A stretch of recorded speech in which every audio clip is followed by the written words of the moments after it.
Nós, continuando, né, nossa fala sobre a parte de cabeamento, né, hoje a gente vai falar sobre o par trançado blindado, o famoso STP, né, o cabo UTP, que é o mais conhecido, que é o unshielded, quer dizer, que não blindado.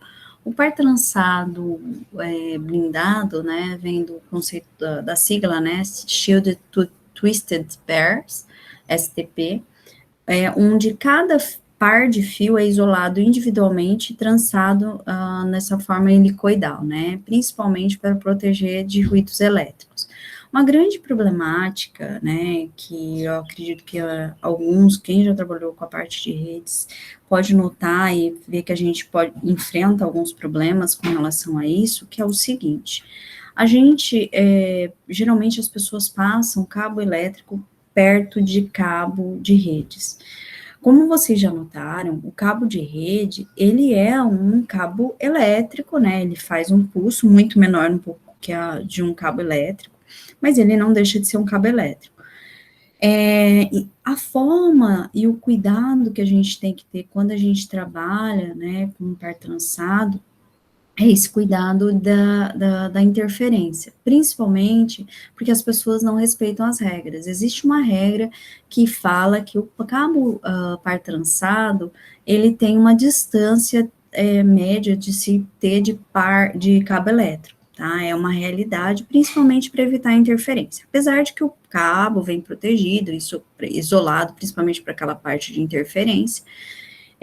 Então, a forma com que ele é feito já faz com que evite. Porém, a interferência, quando a gente fala, é principalmente a interferência entre eles mesmos. Não se esqueça que a gente tem 4 pares ali fazendo, né, gerando interferência de uma certa forma. E vocês podem ver que aquela capa isolante também ajuda, né, a interferência não sair, a não se dissipar, e também a tentar não receber interferência. Então, a ideia do par trançado blindado também ajuda, né, a essas fontes externas, que é uma grande problemática, né, toda vez que a gente fala de par trançado, né.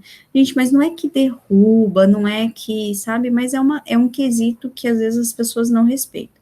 Infelizmente, você visualiza isso todo dia, tá? Cabo elétrico passando perto de cabo, muito perto, às vezes um palmo, 2 dedos, até às vezes passando junto com um cabo elétrico, né? O cabo de par trançado. Então, o par trançado blindado, ele tem uma blindagem para cada par, principalmente para evitar que essas fontes externas, né, causem algum tipo de interferência. Então, a transmissão também vai exigir 2 pares, né, um para transmitir, outro para receber dados. Cada conjunto, cada par vai ser envolvido por uma capa protetora. Então, ele tem essa característica. O par trançado blindado, eles são isolados individualmente, né, e às vezes você pode visualizar desse cabo, tá feito, ó, isolado, por exemplo, todos os pares juntos. Então, isso também é considerado um par trançado blindado, né? Aqui tem um exemplo onde vocês vão ver que a cada par, né, no caso aqui, ele mostra que é isolado, por cada par ele tem um isolamento, né? Então, é só uma forma de mostrar. Então, ele é imune a ruídos elétricos, ele é mais barato, né, flexível e confiável, só que ele é mais caro pelo não blindado, principalmente por causa dessa capa. Então, eu tenho um custo maior para fazer essa capa externa. E outro detalhe, gente, ele é menos usado. Por incrível que pareça, ele é menos utilizado.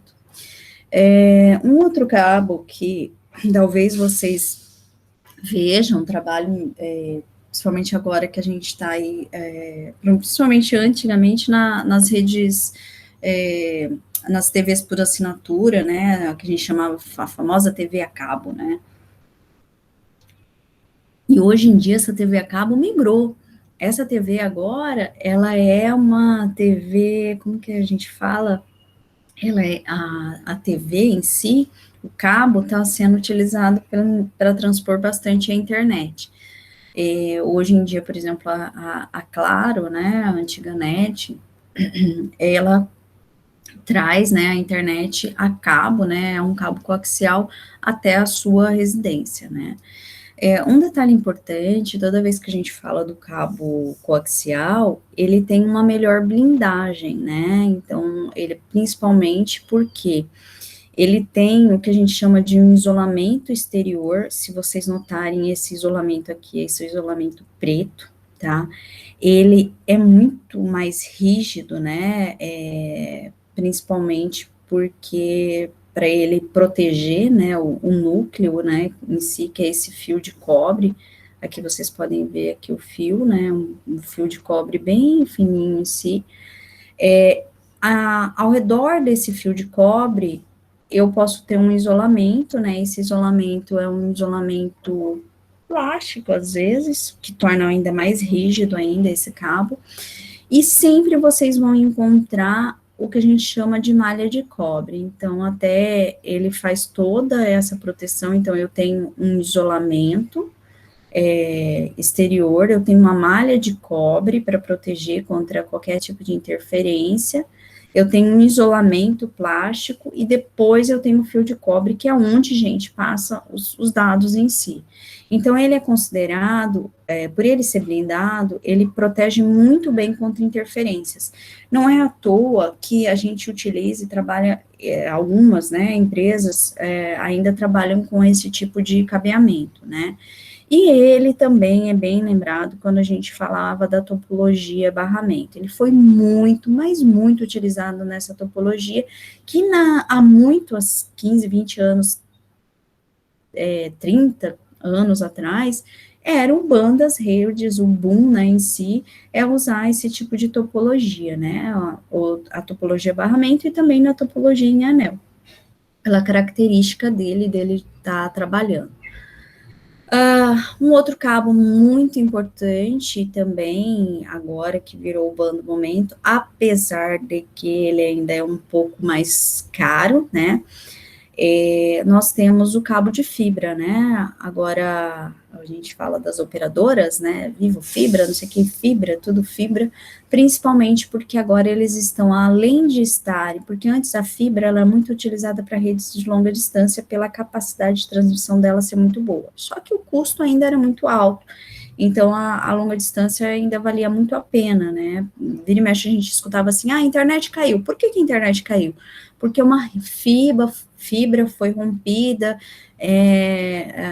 lá na estrada tal, porque geralmente esse tipo de caminhamento passa em fazendas, passa em lugares onde faz a transmissão em si, né, a longa distância. Então, a fibra é o que a gente chama de filamento muito, mas muito fino. Ele pode ser de vidro ou pode ser de plástico. A ideia dele é propagar a luz, tá? Então, eu tenho esse material de vidro ou de plástico, que é esse aqui, tá?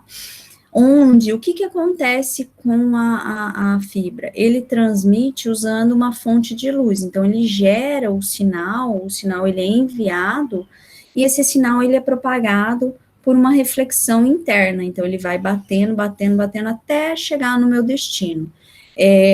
Uma das formas dele fazer essa reflexão é pela fibra, né, em si, porém, quando a gente fala da fibra, essa fonte de luz, como o nome mesmo diz, ele tem uma velocidade muito maior do que um cabo elétrico, do que um sinal, uma onda, né, uma onda em si de transmissão. Então, essa forma dela nos traz uma velocidade muito grande. Ele tem também um isolamento que a gente chama elétrico e eletromagnético, porque, querendo ou não, isso pode, de certa forma, gerar oh meu Deus, a palavra, a interferência, né, em si. Então, ele também tem esse isolamento. Ele pode chegar a longas distâncias e tem uma muito alta taxa de transferência. Só que ele tem um problema, ele é muito caro, ainda é muito caro, principalmente porque enquanto que num coaxial e num cabo STP ou UTP, né, eu consigo fazer a conexão muito mais fácil, No de fibra, eu preciso de um equipamento, né, que custa de 8 a 15 mil reais, por exemplo, para fazer o que a gente chama de fusão na fibra. Esse cara aqui, eles usam alicates, né, especiais, que custam aí 30, 40, 50, 60 reais, enquanto que este cara aqui vai utilizar um equipamento mais caro para fazer o que a gente chama de fusão, até, né, da fibra em si. A, a fibra, né, tem algumas características, gente, o tipo de fibra, existem vários tipos, tá? Vocês vão ver posteriormente, eu vou mostrar os tipos de conectores para cada um desses cabos, e se vocês notarem, vocês vão ter, no caso, a básico, né, do fibra, vocês vão ter sempre um revestimento externo, como qualquer outro cabo, né? A gente chama de elementos de tração, que algumas fibras, alguns modelos de fibra têm. Ele tem uma capa, né, em si, protetora. Eu tenho uma casca que protege o núcleo. Esse núcleo, gente, pode ser da espessura de um fio de cabelo, tá? Mais ou menos para comparar. Então, para proteger, percebam que ele tem várias proteções, principalmente porque, um detalhe, esse tipo de equipamento, ele não, de equipamento de cabeamento, não consegue fazer uma curva, por exemplo, perpendicular 90 graus, tá? Principalmente porque, se você fizer isso, a fibra quebra, né? Mesmo ela sendo de vidro ou de plástico, ela vai romper, tá? Então, é um cuidado que a gente tem que ter com relação a isso, né? Aí, uma coisa legal que eu gosto sempre de mostrar, para cada cabo, você tem uma característica. Então, o coaxial, famoso e antigo coaxial, tem essa característica. Ele tem aqui é o cabo, tá? E aqui é os conectores, tá? Percebam que toda vez que a gente trabalha com um conector, o cabo, né, coaxial, ele tem os conectores em si, né? Aqui a gente tem um conector terminador, que a gente fala em si, né? Vocês percebam que ele é um terminador, porque se você notar aqui, ó, ele tem como se fosse uma tampinha para falar que aquilo ali é o final da minha conexão. Lembrem-se que ele é utilizado na topologia barramento, que tem essa característica, né, em si, né, de fazer uma barra, né, de transmissão em si, e eu teria, no caso, aqui, né, um computador, aqui eu teria outro computador, aqui eu teria outro computador, e assim por diante. Esses terminadores, eles sempre vão nessas duas pontas, porque para falar que ou é o início ou o final da transmissão, ou ele bate e volta o sinal ali. Ou também na topologia em anel, né? Na topologia em anel, a gente não via a figura do terminador, porque eu não teria o fim da topologia em si, porque ela é ligada em forma de círculo, tá? Porém, a conexão, ela utiliza sempre isso. Então, eu tenho o cabo, e aqui dentro eu faço uma conexão, né? Eu prendo o meu cabo, né, em si, a parte de cobre, ela é amarrada, né, em si, num pininho que está aqui dentro. Então, você faz uma forma de conexão, junta essa conexão, e aqui ele tem essa boca, onde é encontrada aqui na placa de rede da máquina, né.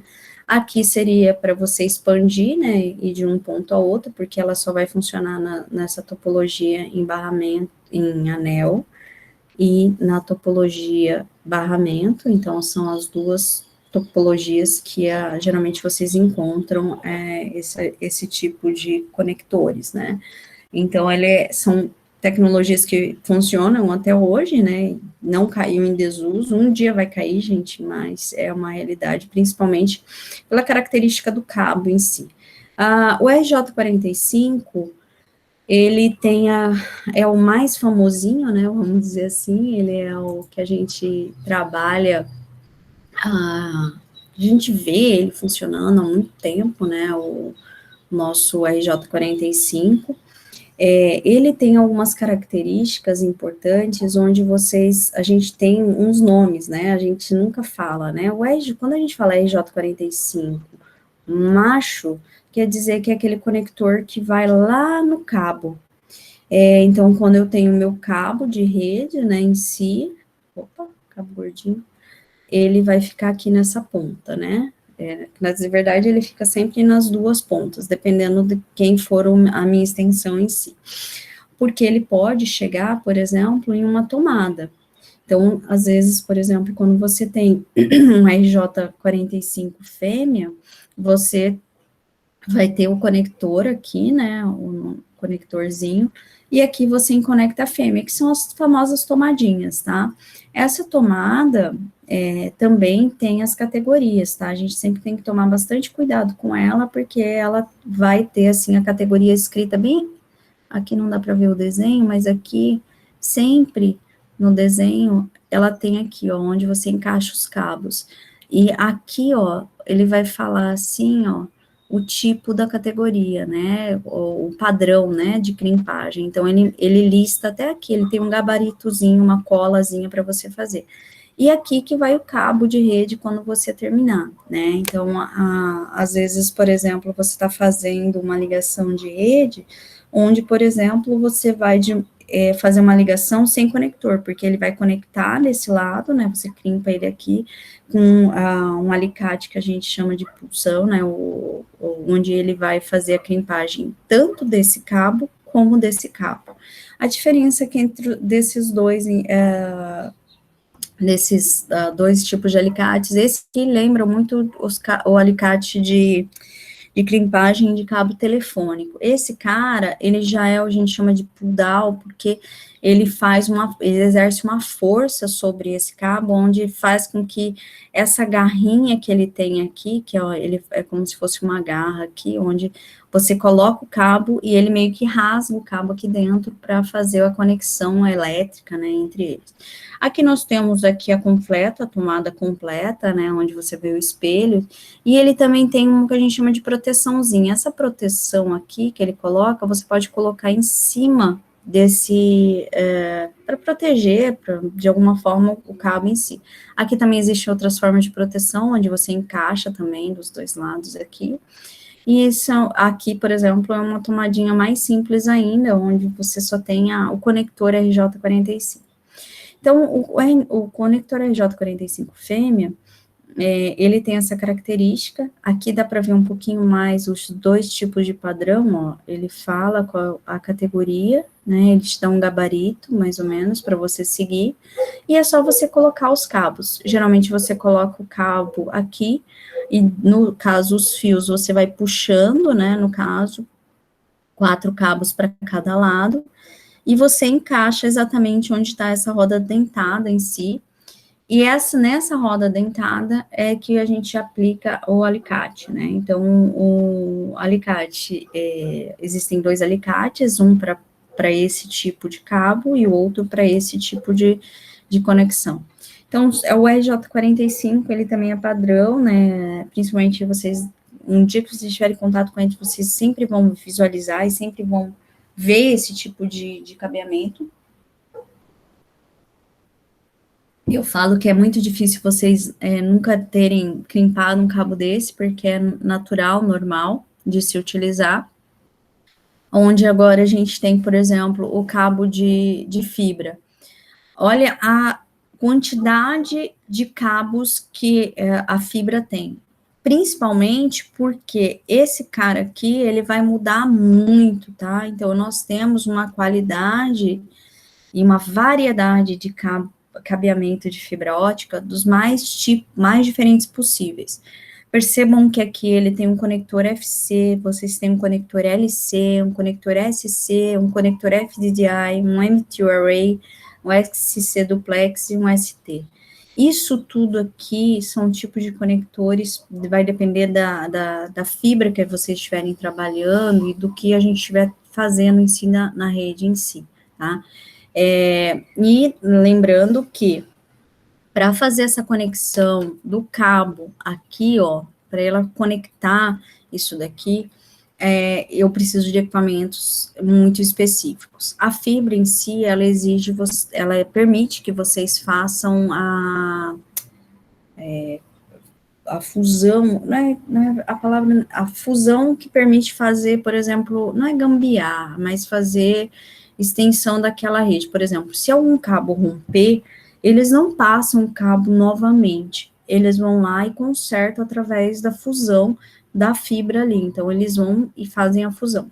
Esses equipamentos também, tá, quando você faz também essa conexão aqui no cabo, ele também precisa fazer a fusão em si para fazer essa conexão, então a fibra continua sendo um dos mais caros possíveis, tá? Agora, não menos importante, mas um dos mais para a gente falar, toda vez que a gente fala de rede, né, são os equipamentos. A gente já falou sobre alguns equipamentos, né, indiretamente, principalmente do switch, porque ele está dentro lá da camada de rede, né, principalmente os switches Layer 3, que operam na camada de rede, e eles são capazes de controlar a comunicação do equipamento, né, dos componentes de rede. Nesse cara, vocês vão ter os switches, o hub, as bridges, né, os roteadores em si. E eles interpretam, nada mais fazem que interpretar sinal. Então, eles encaminham, né, eles que são responsáveis por encaminhar a informação da origem até o destino. Então, os equipamentos, né, a gente já, de certa forma, até ilustrou alguns equipamentos, né, mas vocês vão ter sempre a figura do hub, né, vocês vão ter a figura do switch. Eu falo vocês vão ter a figura do hub, mas o hub, ele tá caindo bastante em desuso, até porque, por exemplo, se vocês notarem, até o switch em si, a gente tem a figura do roteador, mas se vocês notarem, a gente na casa, principalmente de vocês, a gente tem uma figura de um roteador que faz a função do switch, né, então ele tem aquelas portas atrás dele que nos permite uma conexão de rede ali, de gerenciamento de rede ali atrás. Então, esses aqui são os equipamentos, né, que a gente pode ter em rede, fora os outros que a gente, às vezes, não visualiza. Então, nós temos um dos primeiros equipamentos da rede, nós temos o hub. O hub é um equipamento muito antigo já, muito, às vezes, difícil. Uma especificidade, uma coisa estranha, é que o hub e o switch, fisicamente, gente, eles são muito parecidos, tá? Então, às vezes, você olha esse aqui, ele pode ser um switch, mas ele não é, ele é um hub, né? Então, a ideia dele, só que existe uma particularidade muito importante. O hub é como se fosse um equipamento burro, né? Porque ele só concentra cabos. Então, o que acontece? Quando ele recebe uma informação, todo mundo que está ligado na rede recebe um pacote. Por exemplo, eu quero fazer uma comunicação, por exemplo, dessa porta com essa porta. Quando a recepção chega nessa porta, ele manda o sinal para todas as portas que estão conectadas a ele. Claro que até o meu destino vai receber a informação. A ideia, uma grande preocupação também do Hub é que a gente tem essa problemática, né, que todo mundo está escutando a transmissão. Então, eu posso, pensando no conceito de segurança, a gente tem uma problemática, né, porque se uma porta é capaz de escutar as outras, eu posso ter um ataque ali, né, um ambiente hostil que eu estou gerando ali. O hub uma camada, ele está na camada física em si, né? A interligação dele é de redes com meio compartilhado, a mesma arquitetura, né? Não tem nenhum tratamento de quadro nem de nada. O hub, ele pode ser passivo, né? Ele não tem alimentação, ele, na verdade, é só uma concentração de fiação e não regenera o sinal.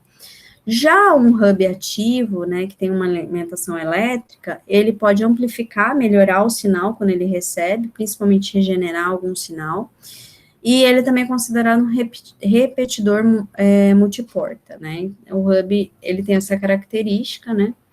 Já os switches, eles são muito parecidos com o hub, porém não são hubs, né, então, principalmente porque quando você faz uma comunicação origem-destino, eles, no caso, os dados vindos da origem são repassados somente para o destino. Então, existe o que a gente chama de comunicação exclusiva entre origem e destino.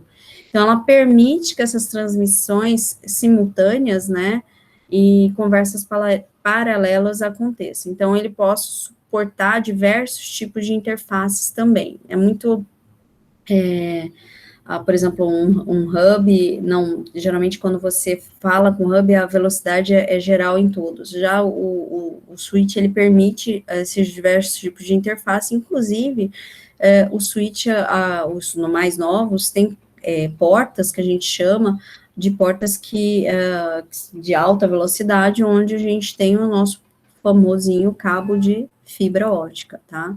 Então, ele permite você fazer, né, conexões, né, com outras velocidades também. Então, além dele variar a velocidade de interface das portas que estão ali alimentadas, ele conseguir suportar diversos tipos, ele facilita um pouco a vida.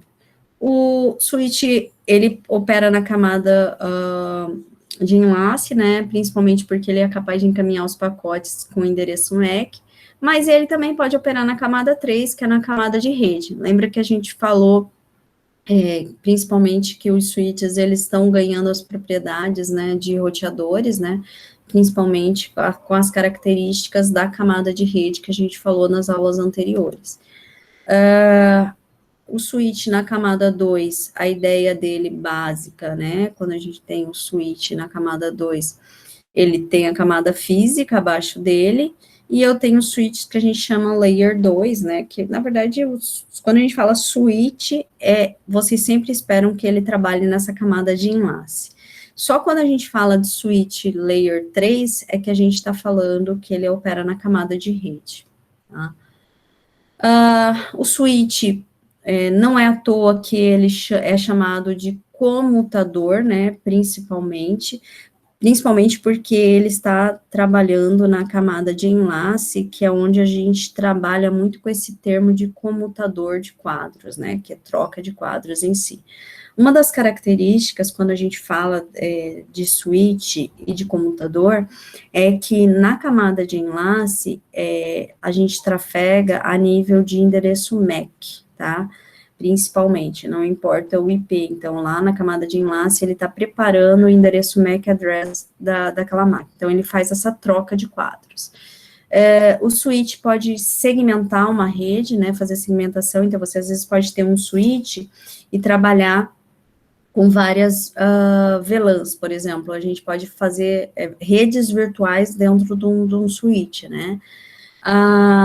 A implementação no nível da camada de enlace, né, eu posso implementar por software ou por hardware mesmo, por exemplo, eu posso, a gente tem até uma atividade no Packet que faz isso, tá, ele permite que vocês, por exemplo, definam via sistema, né, via definir VLANs, né, de um switch. Por exemplo, às vezes você tem um switch de 48 portas, mas você quer 2 redes ou 3 redes diferentes, você tem que comprar um outro switch para fazer isso. Então, a gente consegue fazer isso virtualmente.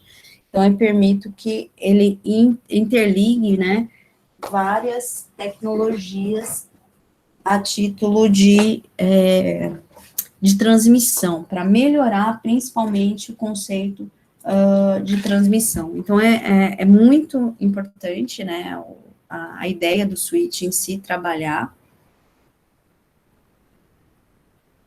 O switch também, ele tem uma classificação, onde a gente trabalha com essa classificação da seguinte forma, né, a gente chama de Store Forwards, são switches de armazenamento e encaminhamento. Então, o Store Forward, ele aceita e analisa o pacote inteiro, antes de encaminhar ele para a porta de saída. Então, ele vai lá, armazena todo o quadro, examina qual que é o endereço MAC, avalia se não tem erro, né, daquele quadro, daquele pacote em si, né, aí a gente vai falar aí de quadro, principalmente porque a gente está falando da camada de enlace, e eu reencaminho aquele quadro. Então, ele nessa Storm Forwards, eu posso detectar alguns tipos de erro, principalmente porque ele faz uma avaliação desse CRC, e evitar a propagação. Então, eu posso verificar a integridade. Se o quadro, se ele for inválido, eu posso descartar, né? Então, se eu tiver algum problema, ele pode descartar aquela informação. Aí nós temos um outro tipo de switch, uma outra classificação que a gente chama cutthroat, que a ideia dele é um pouquinho de rapidez, né, principalmente porque ele só verifica o endereço MAC address daquela máquina, e ele vai ler só os 6 primeiros bytes, enquanto que o anterior, ele armazena, verifica todo o quadro, esse só lê os 6 primeiros e encaminha, né, no caos. O quadro, nesse caso, num completo, né, inteiro, ele não é armazenado, então, a menos que, claro, tenha algum tipo de problema. Então, a latência dele é muito, muito baixa, principalmente porque ele transmite a informação rapidamente. E a gente tem o famoso Adaptive Switching, que é usar os dois métodos, tanto o cutthroat quanto o Storing Forward, tá? Então, essas duas características em si. Aí nós temos alguns cenários que a gente pode ter, tá, gente? Apesar de que é mais difícil você ver esses dois carinhas, tá? Hub tá caindo em desuso. Você pode, por exemplo, em vez de vocês terem um hub, vocês podem ter um switch. Opa, escrevi errado aqui. Então, aqui você pode ter um switch, tá? Então, aqui vocês têm esse equipamento, mas é uma categoria que às vezes você pode achar, principalmente pelas falhas que o hub tem, tá? Então, aqui você tem a característica, né, de ligação dos dois em si, em funcionamento, tá? Uma outra figura que vocês visualizam, né, podem visualizar mais em redes um pouquinho maiores, né, porque eu nunca, em um ambiente de trabalho, conheci ou trabalhei com um repetidor. Porque a ideia do repetidor em si, eles são implementados em nível físico, né, lá na camada física. A ideia dele é receber um sinal e retransmitir. Então, ele é um repetidor mesmo, igual a palavra faz, ele amplifica sinais. Então, a ideia dele de pegar um sinal que está sendo recebido e retransmitir, né? Ele não faz, né, muita coisa, mas a ideia dele é que ele trabalha na camada física, o repetidor tem o que a gente chama de retardo, né, na rede, principalmente porque ele vai pegar aquele sinal e tentar amplificar, né, então ele gera um atraso ali na minha rede. Uma característica importante é que o número de repetidores em uma rede é limitado, no máximo 2 repetidores, tá? A ideia dele por exemplo, topologias do tipo barramento, tomar cuidado com caminhos fechados, porque senão você entra num ciclo vicioso, então aquele pacote ele vai ser retransmitido infinitamente. Porque o repetidor não tem característica de verificar, ele não é um roteador, ele não é um switch, então ele só faz aquele negócio de amplificar o sinal e mandar para frente. Então, o repetidor, ele vai estar nessa camada física, então ele está ali dentro da camada física, principalmente para melhorar e amplificar o sinal de uma rede. Pode ser que, às vezes, esse tipo de equipamento, principalmente numa rede LAN, vocês tenham a necessidade de utilizar em grandes distâncias, porque vocês sabem, por exemplo, que o equipamento, o cabeamento vai até 100 metros, né? Então, a distância não pode ser muito grande. E é um cuidado que vocês têm que ter quando a gente está falando do revestidor. A ponte. A ponte nada mais é que um repetidor inteligente, né? Como o repetidor é um equipamento muito simples, né? Ele só pega o sinal e amplifica, não analisa nada. Já a ponte, ela tem a capacidade de ler e analisar os quadros que ele está recebendo. Então, ela é capaz até de ler o endereçamento MAC do quadro de dados. A ideia dele é de não replicar para outros segmentos de dados, principalmente que não tem o mesmo destino, né, a mesma informação de destino, né, então, a ideia de não replicar é aquela história que o Hub fazia, ele não faz, não tem esse perigo em si. A ponte, ela é implementada no nível de enlace, né, principalmente porque quando a gente fala de interligar dois segmentos de rede, então ela está na camada de enlace. A ideia dela é melhorar o desempenho, né, principalmente com o tráfego da rede. Os quadros são entregues aos nós, né, se a ideia dele por exemplo, de duas subredes que não têm compatibilidade, principalmente entre o tipo de tecnologias utilizadas, a gente pode usar uma ponte, né? Só que elas são chamadas de pontes de tradução. É uma característica, né, da ponte em si que você pode utilizar. Hoje em dia, se usar duas tecnologias diferentes, vocês podem notar que às vezes a gente pode falar em usar duas tecnologias diferentes, gente, é roteador. Isso é sempre que nos traz, né? Só que existe essa possibilidade de fazer, por exemplo, usar o que a gente chama de pontes. Também é outro equipamento que, particularmente, eu nunca trabalhei também, nunca precisei também utilizar em si. A ideia dela é de armazenar e retransmitir, principalmente em duas redes locais. A retransmissão pode ser caracterizada por algum tipo de modificação dos quadros, né, principalmente porque ela suporta diferentes protocolos, né, de controle de acesso ao meio. E um detalhe importante, bacana, é que a ponte, ela é baseada em microprocessador, então, elas são equipamentos que precisam desses microprocessador, principalmente para fazer tudo isso que a gente falou anteriormente. Uma coisa também interessante, por ela trabalhar na camada de enlace, ela divide a rede em domínios que a gente chama de domínios de colisão independentes. Então, ela é capaz de filtrar um tráfego entre essas interligações de rede. Aplicar endereços específicos, né, que são trabalhados, que são gerados na camada de enlace. A ponte, ela tem uma tabela que contém todos os endereços dos equipamentos, principalmente para saber que rede que ela está associada. Toda vez que um pacote ele é recebido, ele vai examinar o conteúdo desse endereço para verificar se ele está endereçado à mesma origem ou não. Se tiver, o pacote encaminhado para o dispositivo, para aquele dispositivo. Se não tiver naquela subrede ali, ele é despachado, né, para outra ponte, para outra subrede, para ela tratar. Então, aí nós temos uma característica importante, só destacar o seguinte, gente, duas coisas importantes, camada de enlace, tá? Então, ela trabalha nessa camada de enlace, enquanto que o repetidor é nessa camada, a ponte trabalha na camada de enlace, e olha uma coisa bacana, ela é capaz de ligar duas tecnologias diferentes, né, onde eu tenho, por exemplo, uma tecnologia Ethernet com uma tecnologia Token High, né, um padrão, né, uma arquitetura totalmente diferente, então a ponte é capaz de fazer a ligação entre essas duas tecnologias diferentes, tá? Então, uma característica dela.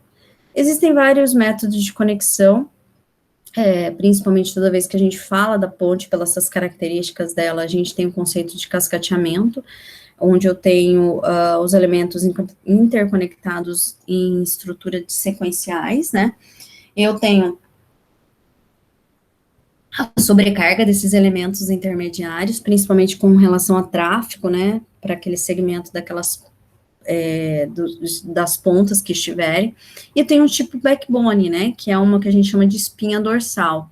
Eu tenho é como se fosse o desenho, né, uma espinha dorsal, e todo mundo se conecta a essa espinha dorsal para fazer, que é o considerado o principal da minha rede, né. Então, aqui nós temos o método de conexão.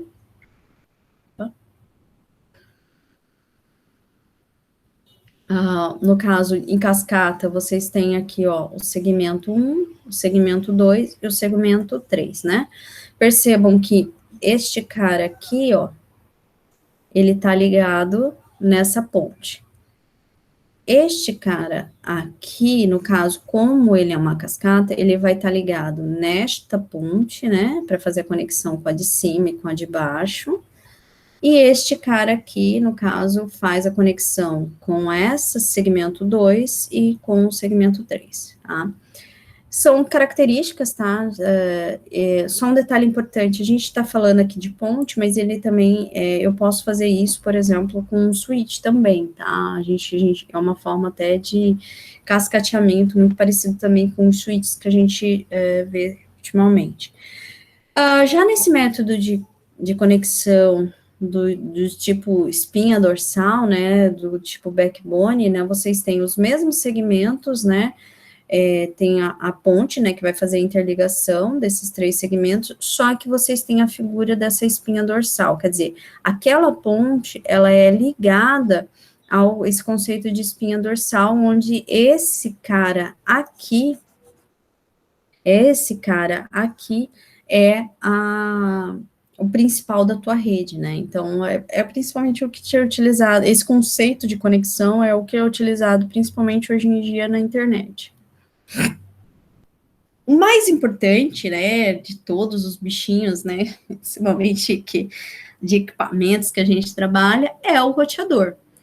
O roteador é o cara, né, da rede. Antigamente, eu lembro que há muito tempo atrás, que querendo ou não, a gente leva a nossa residência, né, a gente, em nossos equipamentos que a gente utiliza, geralmente a gente tenta lembrar o que tem em casa. Há muito tempo atrás, o roteador aqui, eu tenho um desenho de dois roteadores bem antiguinhos, né, hoje a gente tem tecnologias mais novas, mas aqui a gente tem, ó, você tem aqui 2 equipamentos, né, bem antigos, roteadores em si, onde que antigamente eu tinha, né, no caso, para fazer a ligação desse roteador, eu tinha que ter, às vezes, um hub, né, em si, né, naquela época era hub, mas depois foi substituído pelo switch, né, então um switch, um hub, eu tenho esse equipamento para fazer a ligação. E hoje em dia, não, o roteador absorveu até essa questão do switch. E tinha também a figura que a gente chamava de modem, né? Modem, né? Então, a gente tinha 3 equipamentos. Eu tinha um modem, eu tinha um roteador e eu tinha um switch. O que acontece hoje? O seu cara virou modem, roteador, switch, né? Então, o roteador é um cara que foi evoluindo, né? Mas o roteador, claro que eu tô falando um roteador de uma residência, mas a ideia dele é conectar redes diferentes. O que acontece na sua residência? Você tem uma rede LAN, né, que geralmente é um TCP/IP, e você pode, por exemplo, fazer uma conexão aqui de arquiteturas totalmente diferentes da rede que você trabalha, que é uma rede Ethernet, né? Então, aqui a gente trabalha com Ethernet, e sei lá, dependendo do provedor que você tiver, essa internet aqui é totalmente diferente.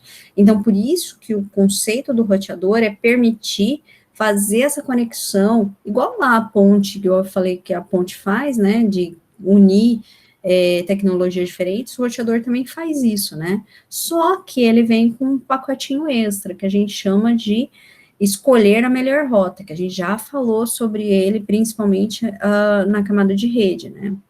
Então, o roteador é o cara que está nessa camada, né, em si, e ele escolhe a melhor rota. Aí nós aprendemos sobre os tipos de algoritmos, né, para chegar no destino.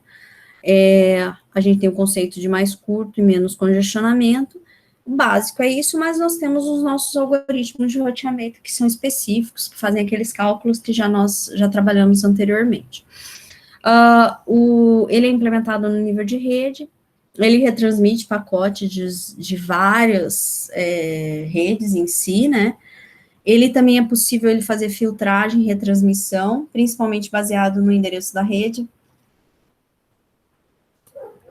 E ele utiliza o protocolo de roteamento para construir o que a gente chama de tabela de roteamento. Vocês lembram que a gente falou que a tabela em si, ela é alimentada pelo algoritmo de roteamento. Então, principalmente os roteadores, a gente falou sobre os protocolos de roteamento, principalmente de redes LANs, mas existem protocolos de roteamentos para redes WAN, tá? Então, o roteador, ele é fundamental quando a gente chama dessas conexões WAN, principalmente porque ele faz a interligação entre diferentes tecnologias, tá? Então, o roteador, ele tá lá a nível de rede, então a gente está falando, né, sobre cada um dos equipamentos, né, a gente falou um que trabalha na camada física, um que trabalha na camada de enlace, e esse cara que trabalha a nível de rede. Ele também faz a conversação entre 2 tecnologias diferentes, então essas 2 tecnologias, elas são diferentes.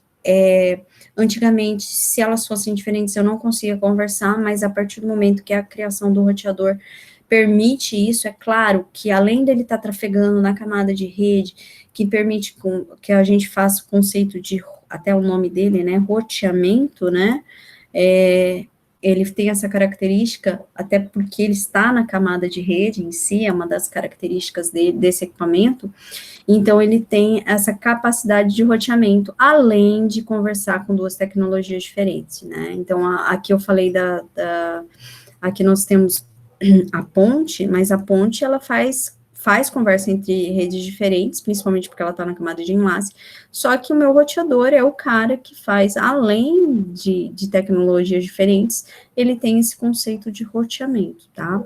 Então, é uma característica, né, que eu tenho, né? Os tipos de roteadores também envolvem o conceito de estático e dinâmico, né? Os estáticos são o que a gente considera mais barato, porque a gente sempre vai escolher o menor caminho para os dados, né? Não considera congestionamento, e o conceito de roteadores dinâmicos são mais caros, principalmente porque, não sei se vocês lembram, que se eu quero implantar um algoritmo dinâmico, eu tenho o roteador tem que aguentar o processamento em si, porque a todo momento ele vai ter que estar trabalhando, né? E um dos motivos é porque ele pode considerar se existe ou não congestionamento na rede. Então, é o caminho mais rápido, mesmo que o mais longo, tá? Aqui é um cenário, né, da rede em si, né, onde eu tenho a internet, onde a gente vê, assim, os equipamentos, né, aqui vocês percebam que o roteador sempre vai estar na extremidade da tua rede, porque é ele que vai fazer, de certa forma, a interligação, tá, entre eles, tá. Aqui eu tenho meus equipamentos da minha rede, né, em si. Aqui nesse caso aqui ele fez uma ligação direta, mas aqui geralmente vocês vão encontrar switches, né, a gente não tem um roteador diretamente ligado na rede, mas vocês têm às vezes um switch que vai estar interligando em si, né, então percebam que ele sempre vai estar na extremidade, porque, por exemplo, ele pode conectar, fazer uma voz e dados, ele pode fazer uma rede só de pacotes, ele pode utilizar arquiteturas, né, diferentes, né, de rede, né, ele pode até usar a Ethernet, ele pode usar a X25, né, então, que são principalmente tecnologias que a gente chama, principalmente a FDDI e a X25, vocês vão ver, principalmente em redes 2, por causa que é a que a gente chama de redes WAN, né, que é redes de longa distância. Um outro equipamento que também que a gente consegue, que a gente fala dele, são os gateways, principalmente porque os gateways, eles são elementos de interconexão, ele tem uma concepção um pouquinho mais complexa, mas a ideia dele é de compatibilizar diferentes estruturas e protocolos de rede diferentes, né, ele possui duas pilhas, né, de protocolos, uma é baseada no modelo OSI, das 7 camadas, e o outro baseado na arquitetura proprietária que ele está trabalhando. Então, o gateway, ele faz mais ou menos isso, o conceito dele de tradutor, né, principalmente, a gente via muito nisso quando ele utilizava uma rede chamada redes de arquitetura SNA. Então, aqui eu tenho a rede OSI, e aqui eu tenho uma rede SNA. Então, ele serve de tradutor, principalmente porque ele consegue visualizar as camadas, né, particularmente de cada rede, né. Então, por exemplo, lá na rede OSI eu tenho a aplicação, né, só que lá na rede SNA ele tem o usuário, então ele faz uma conversão, uma tradução entre as duas. A apresentação, serviço now, a sessão, fluxo de dados, transporte, né, controle de transmissão, rede, controle de caminho, enlace, controle de laço físico, então ele faz essa ligação entre essas duas conexões em si, tá? O elemento, né, de interconexão e o modelo, né, OSI, então aqui a gente tem essa característica, aqui eu falo exatamente do modelo OSI, não estou falando da arquitetura TCP/IP, percebam que vocês vão ter aqui as 7 camadas, né, então o que acontece? O gateway, ele é capaz, né, de conversar nesse caso da camada de transporte, sessão, apresentação e aplicação, Nós temos o equipamento roteador e o switch, quando ele for layer 3, né, quando ele for layer 3, ele é capaz de trabalhar na camada de rede, né, na camada 3. A camada de enlace, a gente pode ter no caso, a ponte, né, em si, e nós temos também o switch. Não se esqueçam que se ele não tiver com a definição layer 3, o switch, por padrão, né, trabalha na camada de enlace.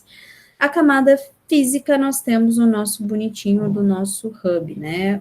E o que também, na verdade, é o nosso repetidor de sinal também, né? Então, nós temos o hub e o famoso repetidor, né? Que nada mais é, eles são muito semelhantes, principalmente a função dos dois. Então, essa é uma característica muito importante, né? Quando a gente fala do conceito, né, desses dois equipamentos. Então, quando a gente fala de equipamento, cada equipamento está ligado a uma arquitetura. Um outro detalhe importante que quando a gente fala de colisão, de broadcast, né, que o domínio de colisão, principalmente, onde vocês vão ter, né, vários segmentos da tua rede, que podem provocar uma colisão, quer dizer, pode transmitir muitos dados simultaneamente. Então, o que a gente chama de domínio de colisão e do domínio de broadcast, que é principalmente para você saber quem que é o domínio, né, que vai controlar aquela rede em si, né, principalmente para quem eu envio todas as informações. A camada de rede, né, ela tem o IP de broadcast, como a gente já falou anteriormente, que é todos os bits ativos. Então, se você quer fazer uma difusão na tua rede, o IP de broadcast geralmente é esse, né? A camada de enlace, né, no caso, ele usa em hexadecimal, então ele faz a conversão em hexadecimal. Então, são dois domínios importantes, principalmente quando a gente fala de colisão e de broadcast, porque isso vai acontecer na tua rede de alguma forma, tá? É muito importante vocês conhecerem cada dispositivo da tua rede, principalmente para aplicar cada dispositivo, né, em todas as situações possíveis, né. Então, cada dispositivo tem uma função ali para trabalhar, para você conseguir encaixar ele da melhor forma possível. Lembrando que eu falei de equipamentos que às vezes vocês não vão visualizar na rede de computadores, mas eles existem e de alguma forma vão ser aplicados, tá? Então, é uma característica em si.